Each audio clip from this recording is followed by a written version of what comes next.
wabarakatuh. Perkenalkan, nama saya Ulfa Haulia Duyanti dari kelas pendidikan biologi B dengan NIM 1914042014. Pada video pembelajaran kali ini, saya akan membahas dinamika historis dan urgensi wawasan Nusantara sebagai konsepsi dan pandangan kolektif kebangsaan Indonesia dalam konteks pergaulan dunia. Adapun pokok pembahasan yang akan saya bawakan: pertama, hakikat wawasan Nusantara. 2. Mengapa wawasan Nusantara itu penting. 3. Sumber-sumber yang melatar belakangi berkembangnya konsep wawasan Nusantara terdiri dari sumber historis, sumber sosiologis, sumber politis, serta menjelaskan ketiga sumber tersebut disertai contohnya masing-masing. 4. Jelaskan bagaimana dinamika dan tantangan wawasan Nusantara. Apa itu wawasan Nusantara? Secara etimologi, kata wawasan Nusantara berasal dari dua kata, wawasan dan Nusantara.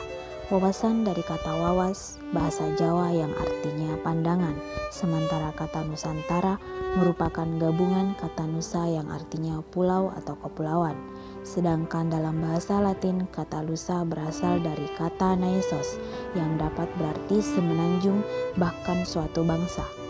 Kata kedua yaitu antara, memiliki padanan dalam bahasa Latin in dan tetra, yang berarti antara atau dalam suatu kelompok. Antara juga mempunyai makna yang sama dengan kata inter dalam bahasa Inggris yang berarti antar, antara, dan relasi.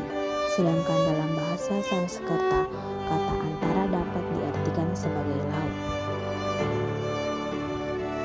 Wawasan Nusantara merupakan wawasan nasional bangsa Indonesia yang selanjutnya dapat disingkat Nusantara. Wawasan nasional merupakan cara pandang bangsa terhadap diri dan lingkungan tempat hidup bangsa yang bersangkutan. Cara bangsa memandang diri dan lingkungannya tersebut sangat mempengaruhi keberlangsungan dan keberhasilan bangsa itu menuju tujuannya. Bagi bangsa Indonesia, wawasan Nusantara telah menjadi cara pandang sekaligus konsepsi berbangsa dan bernegara. Ia menjadi landasan visional bangsa Indonesia. Konsepsi wawasan Nusantara sejak dicetuskan melalui Deklarasi di Juanda tahun 1957 sampai sekarang mengalami dinamika yang terus tumbuh dalam praktek kehidupan bernegara. Hakikat wawasan Nusantara. Pada dasarnya, hakikat wawasan Nusantara adalah keutuhan Nusantara atau nasional. Artinya secara luas, hakikat wawasan Nusantara merupakan cara pandang yang selalu utuh menyeluruh dalam lingkup Nusantara demi kepentingan nasional. Tiap warga negara dan aparatur negara harus berpikir, bersikap, dan bertindak secara utuh dan menyeluruh demi kepentingan bangsa dan negara Indonesia. Hal tersebut juga mencakup produk yang dihasilkan oleh lembaga negara yang harus berada dalam lingkup dan juga demi kepentingan bangsa Indonesia, tentunya tanpa harus menghilangkan kepentingan daerah, golongan, dan individu. Mengapa wawasan Nusantara itu penting? Wawasan Nusantara memiliki peranan penting untuk mewujudkan persepsi yang sama bagi seluruh warga negara Indonesia. Perbedaan persepsi, perbedaan pendapat, dan friksi-friksi antar kelompok dalam konteks sosiologis, politis, serta demokrasi dianggap hal yang wajar dan sah-sah saja. Hal di atas justru diharapkan sangat menghasilkan masyarakat yang dinamis dan kreatif, sinergis untuk saling menyesuaikan menuju integrasi. Suatu pantangan yang harus dihindari adalah perbuatan, tindakan yang melanggar norma-norma etika, moral, nilai agama, atau tindakan anarkis menuju ke arah disintegrasi bangsa.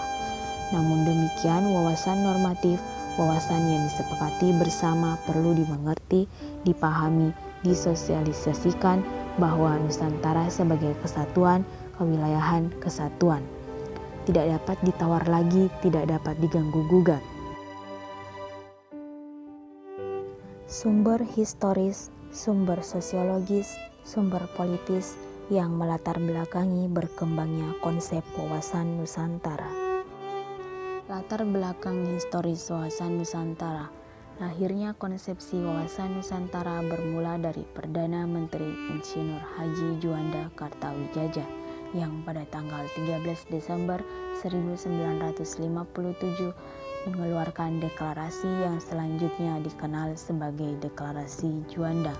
Isi pokok deklarasi ini bahwa lebar laut teritorial Indonesia 12 mil yang dihitung dari garis yang menghubungkan pulau terluar Indonesia. Laut di antara pulau bukan lagi sebagai pemisah karena tidak lagi laut bebas tetapi sebagai penghubung pulau. Serta bangsa Indonesia juga memperjuangkan konsepsi wawasan Nusantara berdasar deklarasi Juanda ini ke forum internasional agar mendapat pengakuan bangsa lain atau masyarakat internasional. Lahirnya konsep wawasan Nusantara sosiologis dilatar belakangi oleh kondisi sosiologis masyarakat Indonesia. Seperti yang kita ketahui bahwa bangsa Indonesia itu beragam dan terpecah-pecah sebelum merdeka. Berdasar pada kondisi sosial budaya masyarakat Indonesia, wawasan Nusantara yang pada awalnya berpandangan akan kesatuan atau keutuhan wilayah diperluas lagi sebagai pandangan akan persatuan bangsa. Bangsa Indonesia tidak ingin lagi terpecah-pecah dalam banyak bangsa. Untuk mewujudkan persatuan bangsa itu dibutuhkan penguatan semangat kebangsaan secara terus-menerus. Hal di atas keadaan sosiologis masyarakat Indonesia dan juga keberlangsungan penjajahan yang memecah belah bangsa telah melatar belakangi tumbuhnya semangat dan tekad orang-orang di wilayah Nusantara ini untuk bersatu dalam satu nasionalitas, satu kebangsaan yakni bangsa Indonesia. Latar belakang politis wawasan Nusantara yang bermula dari Deklarasi Juanda 1957 selanjutnya dijadikan konsepsi politik kenegaraan.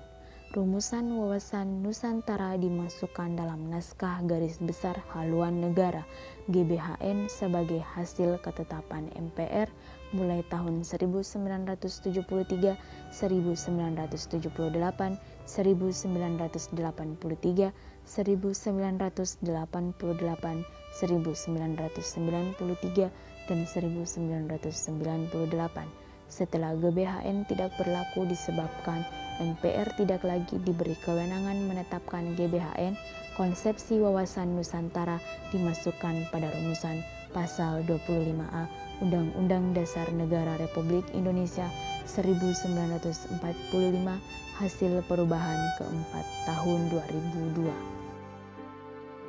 Wawasan Nusantara pada dasarnya adalah pandangan geopolitik bangsa Indonesia. Geopolitik dimaknai sebagai ilmu penyelenggaraan negara yang setiap kebijakannya dikaitkan dengan masalah-masalah geografi, wilayah, atau tempat tinggal suatu bangsa. Geopolitik adalah ilmu yang mempelajari hubungan antara faktor-faktor geografi, strategi, dan politik suatu negara. Adapun dalam implementasinya diperlukan suatu strategi yang bersifat nasional. Pandangan tentang wilayah, letak, dan geografi suatu negara akan mempengaruhi kebijakan atau politik negara yang bersangkutan. Dinamika dan tantangan wawasan Nusantara. Dinamika wawasan Nusantara sebagai bangsa majemuk yang telah bernegara. Bangsa Indonesia dalam membina dan membangun atau menyelenggarakan kehidupan nasionalnya, baik pada aspek politik, ekonomi, dan sosial budaya, selalu mengutamakan persatuan dan kesatuan bangsa serta kesatuan wilayah. Wawasan Nusantara sebagai wawasan nasional Indonesia merupakan cara pandang dan sikap bangsa Indonesia mengenai diri dan lingkungannya yang serba beragam dan bernilai strategis dengan mengutamakan persatuan dan kesatuan wilayah dan tetap menghargai serta menghormati kebinekaan dalam setiap aspek kehidupan nasional untuk mencapai tujuan nasional. Tantangan wawasan Nusantara menyadari bahwa faktor utama yang mendorong terjadinya proses perubahan adalah nilai-nilai kehidupan baru yang dibawa oleh negara maju dengan kekuatan penetrasi global. Dalam dunia yang abadi ini, kekal adalah perubahan, berkaitan dengan wawasan Nusantara yang syarat dengan nilai-nilai budaya, bangsa, dan dibentuk dalam proses bentuk panjang sejarah perjuangan bangsa. Tantangan itu antara lain adalah 1. Pemberdayaan masyarakat. 2. Dunia tanpa batas. 3. Era baru kapitalisme. 4. Kesadaran warga negara. Demikian pembahasan yang dapat saya sampaikan. Semoga dapat bermanfaat. Wassalamualaikum warahmatullahi wabarakatuh.